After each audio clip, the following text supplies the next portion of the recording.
Olá, sejam bem-vindos a mais um Emagreça da Teoria Prática. Aqui nós discutimos um conjunto de estratégias para você aprender a emagrecer. Eu sou Flávia Cunha, médica endocrinologista, e hoje a gente vai falar de um tema super legal. Como é que a gente engorda sem perceber? Então fica aqui comigo, vou falar sobre várias armadilhas que acontecem, que a gente nem percebe, nem chega ao nível da nossa consciência, e pode ser que você se identifique com algumas dessas situações. Então vamos lá, adorei preparar esse roteiro porque o tema é realmente muito interessante.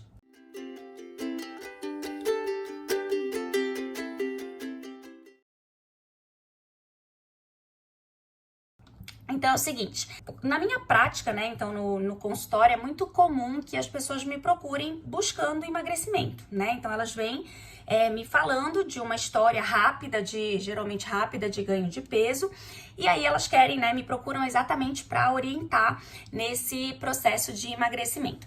E aí assim, quando a pessoa chega me dizendo, olha, Flávia, eu engordei, sei lá, 10 quilos sem perceber. Então, assim, tem algumas coisas que eu pergunto para esse paciente ou para essa paciente para tentar guiar, para tentar me ajudar no raciocínio, mas também para ajudar a pessoa a raciocinar sobre o ganho de peso dela.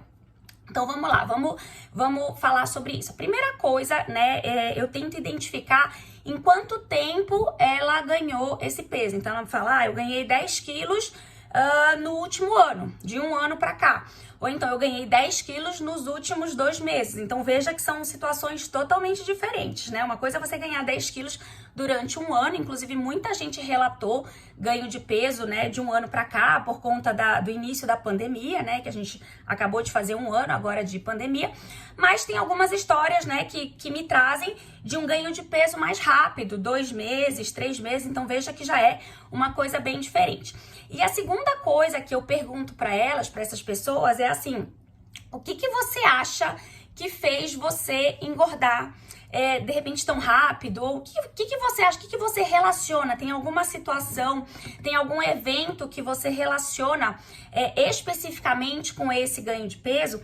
E aí, quer dizer, eu faço a pessoa trazer o ganho de peso dela para a consciência dela. Primeiro ela precisa me responder em quanto tempo aconteceu esse ganho de peso, depois ela precisa me responder, tentar identificar fatores, né, relacionados ou alguma coisa que explique esse ganho de peso. Então veja que eu estou tentando trazer as informações para a consciência dessa pessoa, né, para ela tentar criar algumas hipóteses para me explicar todo esse ganho de peso. E aí eu comecei a perceber que mesmo fazendo esse exercício, né, de tentar trazer essas informações à consciência, muitas pessoas realmente não sabem dizer, né? Falam assim, nossa, eu não sei, eu sinceramente não, foi de repente, eu sinceramente não consigo, não sei, né, por que eu ganhei tanto peso. E aí você deve estar pensando assim, Flávia, eu sei por que ela ganhou tanto peso, é porque ela comeu demais.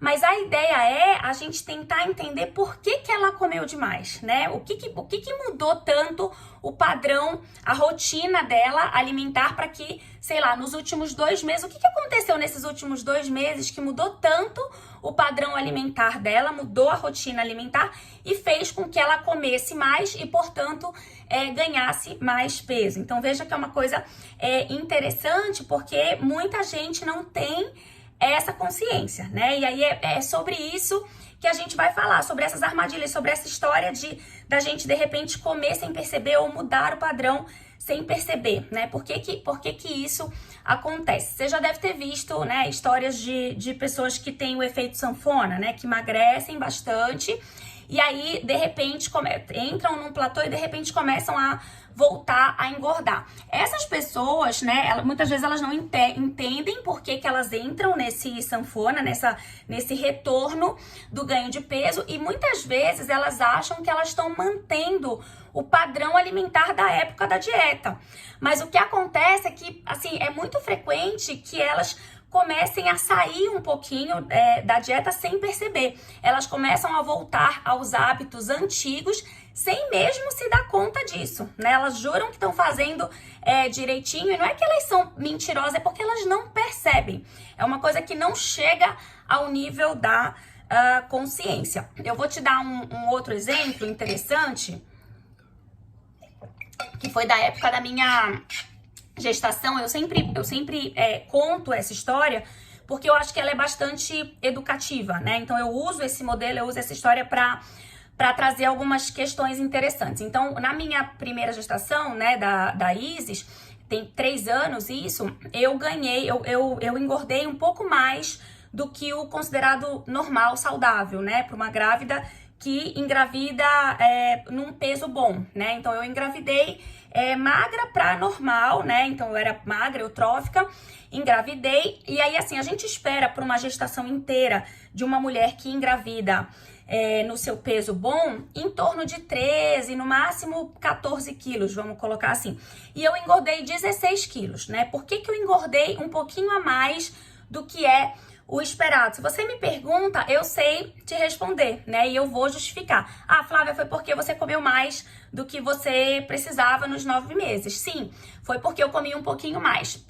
Agora a pergunta é, por que que eu comi um pouquinho mais? E aí que tá a história interessante. Então eu tive muita náusea, né, do início ao final da gestação.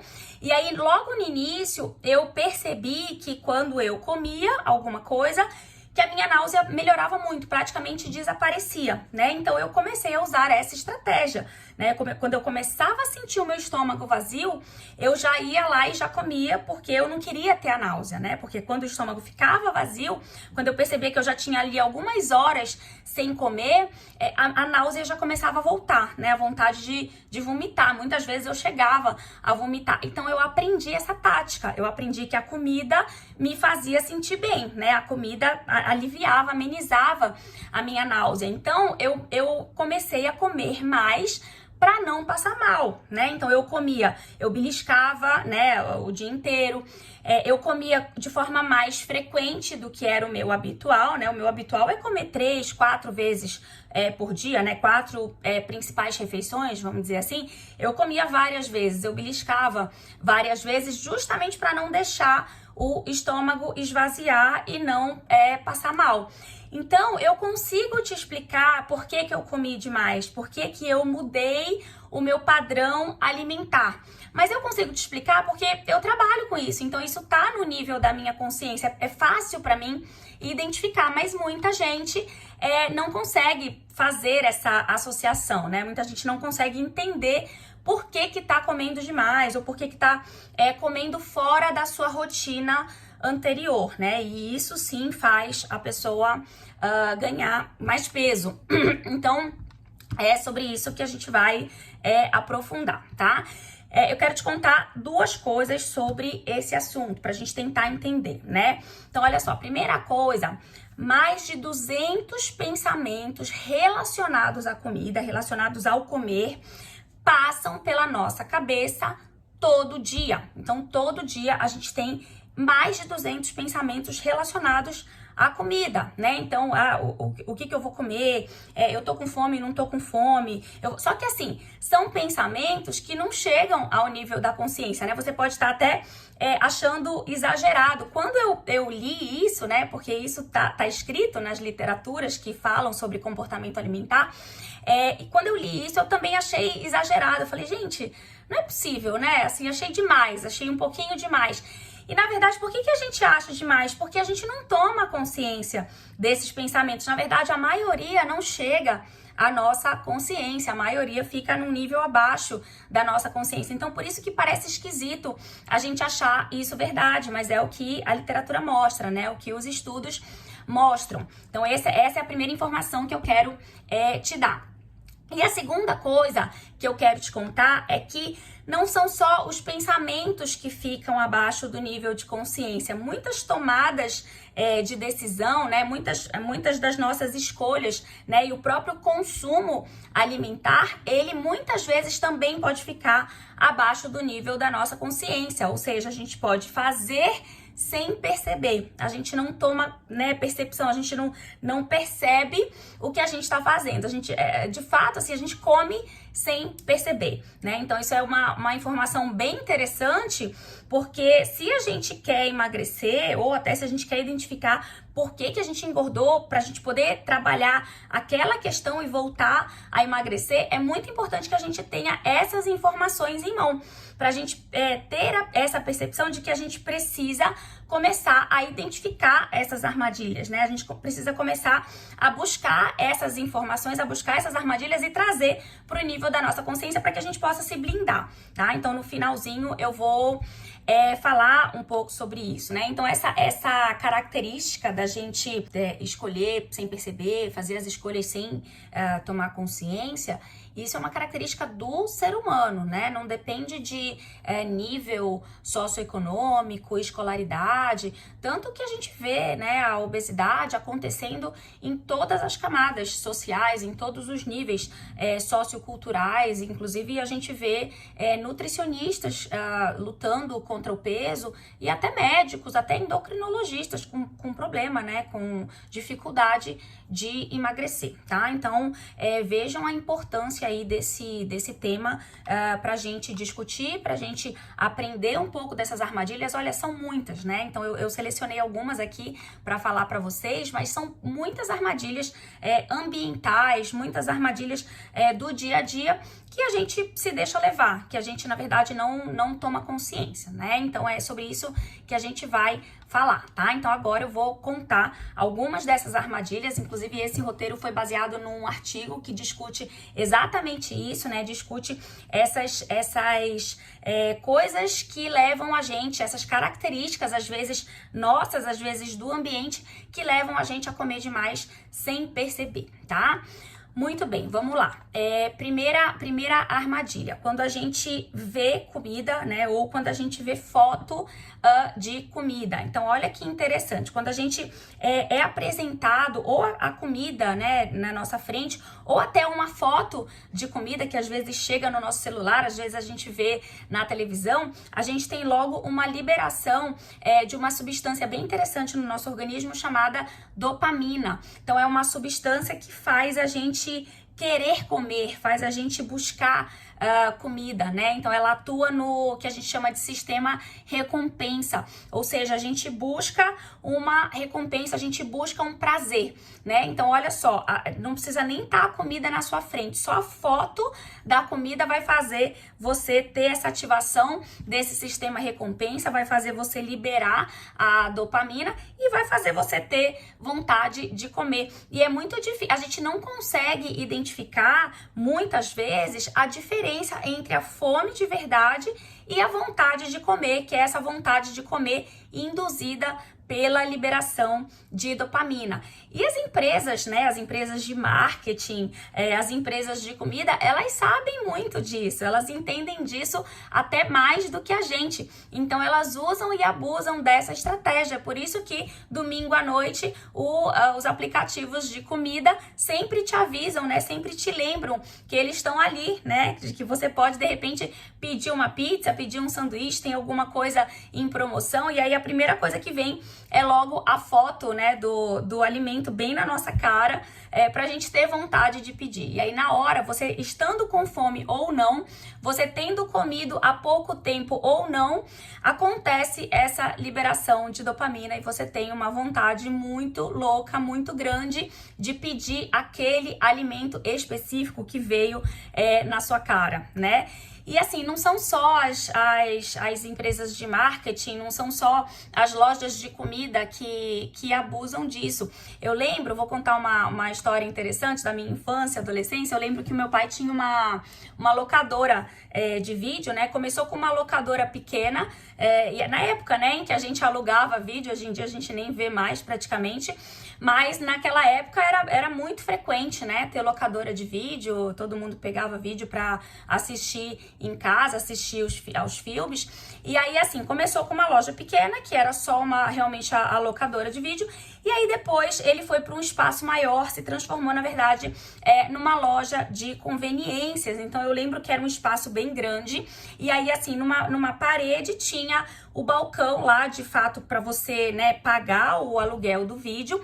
E aí eu lembro, assim, que no fundo tinha um bar, né, onde vendia refrigerante, vendiam salgados lá, e do outro lado uma parede também enorme, cheia de doces, cheia de chocolates. Era, na verdade, uma verdadeira bombonière, que era o espaço que eu mais gostava, porque eu tinha ali 13, 14, acho que 15 anos no máximo. Então, assim, era o melhor espaço para mim da locadora. Ou seja, qual que era o raciocínio? A pessoa ia lá alugar o filme e aí já levava um lanche para casa, já levava um refrigerante, já comia, já levava um chocolate para comer assistindo o filme, né? O que a gente chama de venda casada. Não são só as locadoras, muitas lojas, muitas empresas utilizam, né, essas estratégias para vender mais, na verdade, né? Então, por exemplo, lava carro, que você às vezes precisa ficar ali 1 hora esperando o seu carro ficar pronto. Então, né, com certeza vai ter ali uma lanchonete, alguma coisa para você gastar o seu tempo, ou seja, você vai comer para passar o tempo, você não vai comer porque você tá com fome muitas vezes, né? Então são as armadilhas ali da gente enxergar comida, da gente ver comida no momento em que de repente a gente nem estaria com fome, os cinemas, né? Então tem muita loja que aproveita dessas estratégias, tá? Então essa é uma das armadilhas. Outra armadilha é a nossa preferência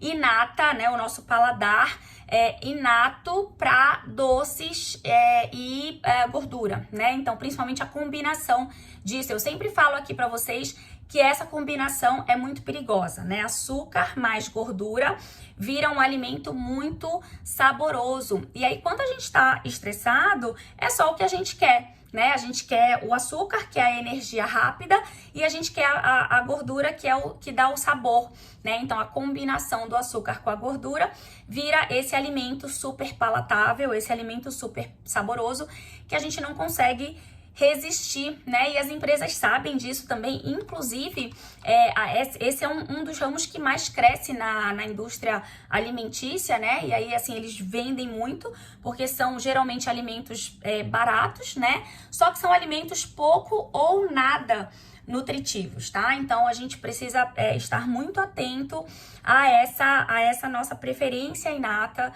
por esse tipo de alimento e lembrar que em situações de estresse, né, é o que o organismo vai querer buscar, tá? É essa combinação aí de açúcar mais gordura, tá certo? Uma outra armadilha essa que eu adoro, eu sempre falo sobre isso, é a nossa falta de noção completa sobre volumes e sobre calorias, né? Então é muito frequente as pessoas, na verdade, subestimarem tanto o volume quanto caloria. Eu digo eu mesma, tá? Então, às vezes por exemplo, né? Eu tenho tomado açaí num frasquinho assim, que eu achava que tinha uns 100 ml, né? Eu achava que eu tava arrasando, 100, 150 no máximo. Se você vai medir, vai dar uns 200, 250.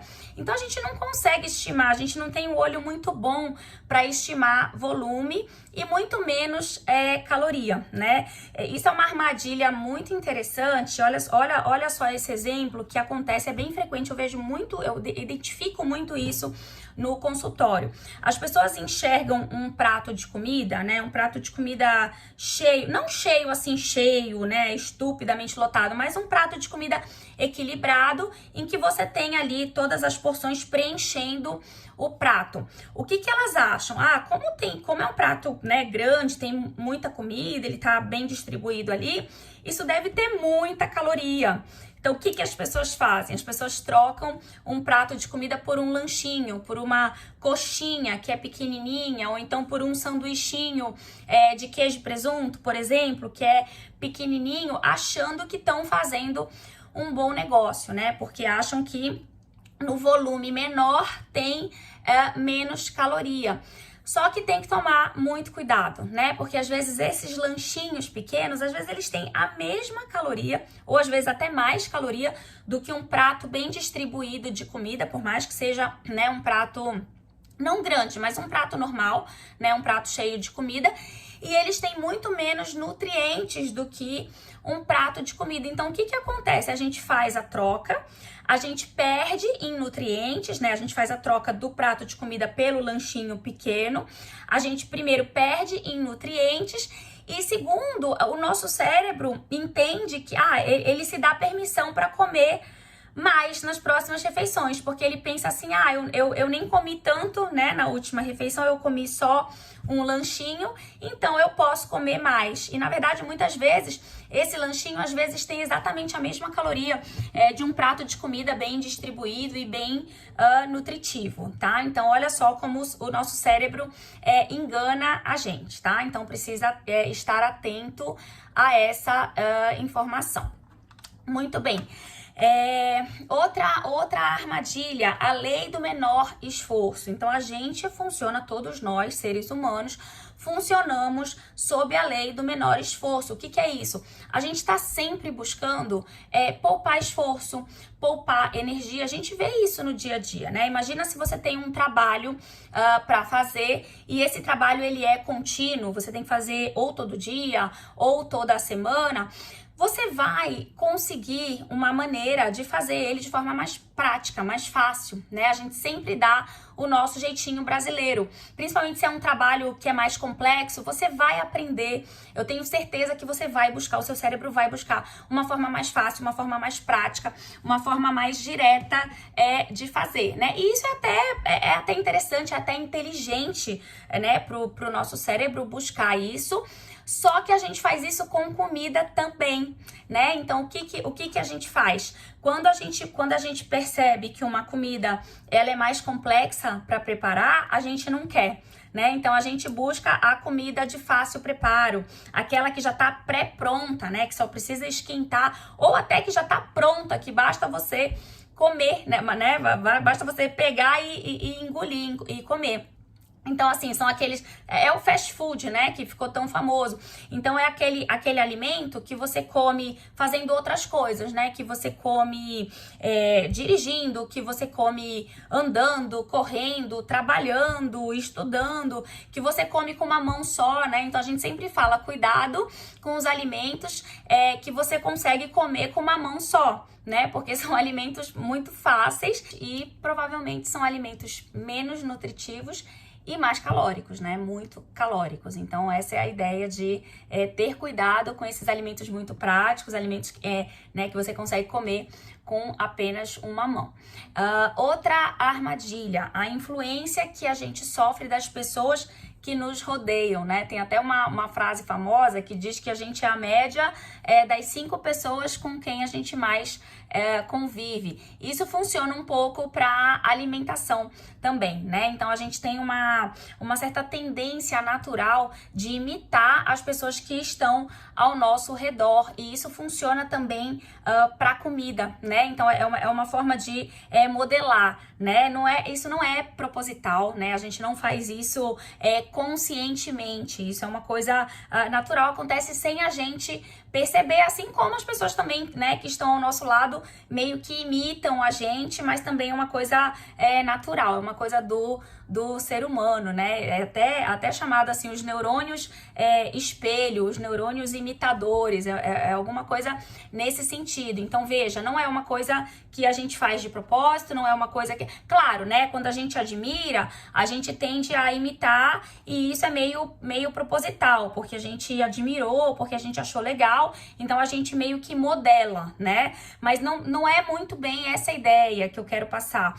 É uma coisa inconsciente mesmo, né? Você vai meio que no grupo, né? Tem estudo que mostra que quando você tá em grupo, quando você tá comendo em grupo, comendo numa mesa cheia de gente, que você tende a comer mais, né? Claro que você pode comer mais porque você tá ali conversando, né? Então o tempo vai passando e você fica beliscando. Isso, claro, pode contribuir, mas não é só isso. Parece que tem a influência também da questão de imitar, da questão de modelar. Então, se eu tenho várias pessoas ao meu redor, eu vou meio que imitar, modelar mais de uma pessoa, vou modelar várias pessoas. Então, assim, tem estudo que mostra que isso poderia explicar parcialmente o fato da gente comer mais quando a gente está em grupo, né? Quando a gente está rodeado. Então, tomar cuidado, né, com as pessoas com as quais você convive e preste atenção no comportamento alimentar dessas pessoas e no seu comportamento alimentar, né? É importante a gente estar sempre se avaliando. Muito bem. Outra armadilha, última armadilha aqui que eu trouxe pra gente discutir, e aí a gente já vai pra parte, né, como a gente pode se blindar dessas questões. Então, a última armadilha é a influência das características ambientais que nos rodeiam. Então, primeiro eu falei das pessoas, né, então são os grupos, as pessoas com as quais a gente convive. Isso inclui não só os amigos, né, isso inclui família, né, as pessoas que estão dentro da sua casa. E aí agora a outra armadilha é uma coisa mais ambiental, então não é ser humano, e sim ambiente. Então a gente sofre muito influência do que está acontecendo fora, né? É o que a gente chama do externo influenciando o meio interno. Então, vou dar um exemplo. Quando a gente está num restaurante que tem uma música lenta, né? Uma música tranquila, tipo música clássica, ou então bossa nova, né? Uma música mais suave, a gente passa mais tempo naquele lugar, né? Então, tudo bem, né? Se você tá num ambiente de música suave, pode ser que você fique mais tranquilo, pode ser que você coma mais devagar, e isso pode ter benefício. Mas o outro lado da moeda se eu vou passar mais tempo no lugar, no restaurante, por exemplo, eu posso passar mais tempo beliscando, eu posso inventar coisas para passar o meu tempo, né? Se eu tô ali, tá agradável, eu já comi a entradinha, depois eu já comi o prato principal, eu posso pensar, agora eu quero uma sobremesa, porque tá tão gostoso aqui, né? E aí a gente quer continuar ali naquele lugar agradável, e aí você acaba pedindo, por exemplo, uma sobremesa sem às vezes nem tá com tanta vontade, é mais para passar o tempo. E o outro lado por exemplo, quando você vai nessas lanchonetes, tipo hamburgueria, e aí geralmente já é música mais agitada, né? Já é tipo rock. Por que eles fazem isso? Porque eles querem alta rotatividade das mesas. Às vezes eles precisam disso, né? Muita gente na fila de espera, muita gente querendo comer, e aí eles querem que você coma rápido e vá embora rápido. Então isso também pode, esse meio externo, esse ambiente, esse som externo pode influenciar, pode fazer você comer rápido. E aí a parte ruim disso é que você come rápido, você não dá tempo de perceber os seus sinais de saciedade. Então veja, né, que tanto o comer lento quanto o comer rápido podem ser armadilhas, mas na verdade a grande armadilha que eu quero trazer aqui é a influência do externo sobre o interno, né? O que está acontecendo fora que está mexendo comigo aqui dentro, tá? Muito bem, como é que a gente pode então se blindar, né? Pra gente terminar essa nossa videoaula. Então, olha só, os nossos pensamentos, eles tendem a se dividir em dois perfis. O pensamento consciente e o pensamento inconsciente. E a gente sabe que o inconsciente acaba muitas vezes dominando o consciente, principalmente quando a gente está estressado, quando a gente está com pressa, quando a gente está preocupado, ou até quando a gente tem muita informação para processar, né? Se a gente tem muita informação para processar, o inconsciente acaba dominando, a gente não consegue tomar consciência, ter tranquilidade para fazer todas as escolhas, e aí o inconsciente acaba dominando. Então isso é uma informação importante, né? Inclusive é por isso que muitas estratégias de emagrecimento trabalham a questão do controle de estresse, né? Então é uma estratégia interessante que é justamente para você se conscientizar dos seus pensamentos e das suas escolhas. Lembra, né, que eu falei que muita coisa a gente faz sem perceber, sem tomar consciência? Então, só o fato de você tomar consciência, isso já fica mais fácil para você se blindar, para você saber fazer as suas escolhas, estar consciente das suas escolhas, né?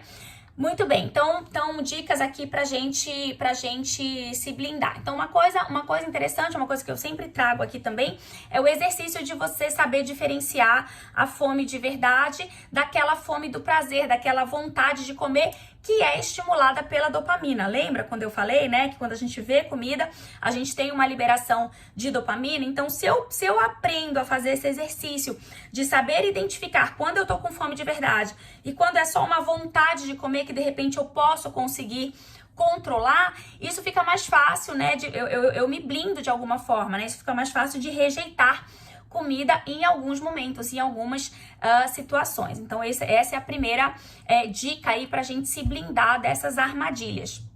Outra coisa é trabalhar o paladar, né? Assim, desenvolver o paladar para sabores diferentes, sabores amargos, sabores azedos, né? Pra gente ficar menos dependente daquela sensibilidade inata pro doce, né? Daquele desejo inato pro doce e pra gordura, né? Que eu comentei. Então, é uma forma também de se blindar daquela questão da nossa preferência inata por doces e gorduras, por exemplo.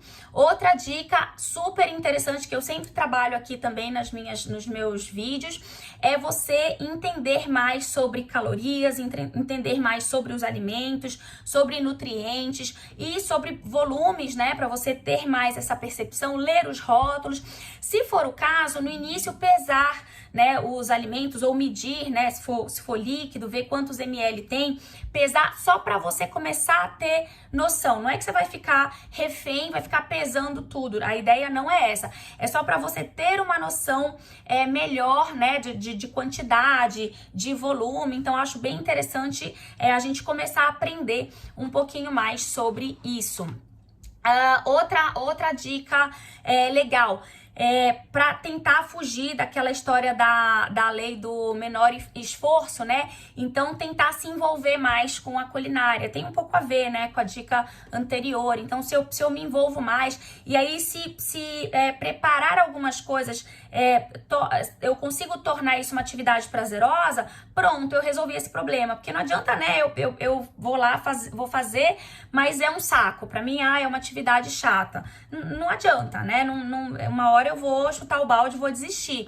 Então, a ideia é realmente se envolver emocionalmente, querer aprender, né? Querer fazer, querer preparar, mesmo que sejam coisas fáceis, coisas rápidas, mas coisas mais saudáveis. Então, é uma dica legal também para se blindar daquela história da lei do menor esforço, de ficar dependente de aplicativo que pede comida, né? De ficar dependente dos outros para comer, tá? Então, ter essa independência do ponto de vista culinário, certo? Bom, sempre falo aqui de aprender a desenvolver a nossa saciedade, né? Então, também para não se deixar levar por aquela coisa de comida pronta, né? De volume pronto, refeição, marmita. Então, desenvolver a saciedade, porque aí a gente não fica dependente de ter que terminar um prato, ter que comer o sanduíche inteiro. Eu vou comer até a minha saciedade chegar, né? Então, quando eu aprendo isso me ajuda também a reduzir caloria, né, de ingestão. Isso me ajuda a emagrecer. Bom, outra dica, penúltima dica, como a gente sabe que a gente é influenciado pelas pessoas que nos rodeiam, então, claro, tentar se juntar a grupos, né, a pessoas que tenham hábitos mais saudáveis, né, e aí você fala assim, Flávia, mas eu não quero mudar meu grupo de amizades, eu não tenho como sair da minha casa, mudar minha família, então seja você a pessoa que vai ser a influência positiva para essas pessoas, né, então tenta levar o grupo para cima ao invés do grupo te levar para baixo, tá? Então isso é bem interessante. E a última dica aqui é perceber como o ambiente influencia o nosso interno, né? Estar atento a esse poder do externo sobre o interno. Isso, inclusive, é uma forma de praticar mindfulness, mindful eating, né? Que é você estar atento ali, né? A tudo que tá acontecendo, é você tomar consciência. Inclusive, as dicas que eu dou aqui, né, no canal, todos esses vídeos que eu gravo, na verdade, tem esse objetivo principal, né? Fazer você tomar consciência, você conhecer como é que acontecem as coisas. A partir do momento em que você toma consciência, você consegue se blindar, né? Você consegue, de alguma forma, se proteger e assim, ser responsável pelas suas escolhas, né? Não fica naquele negócio, deixa a vida me levar, deixa o barco me levar. Não, você se torna responsável pelas suas escolhas e isso é muito, assim, ajuda muito no seu processo de emagrecimento. Ok? Essa foi a aula de hoje. Espero que vocês tenham gostado. Fiquem atentos aí às armadilhas ambientais, porque isso pode ajudar muito, né, nas suas escolhas e, consequentemente, na sua perda de peso. Até o próximo vídeo. Tchau, tchau.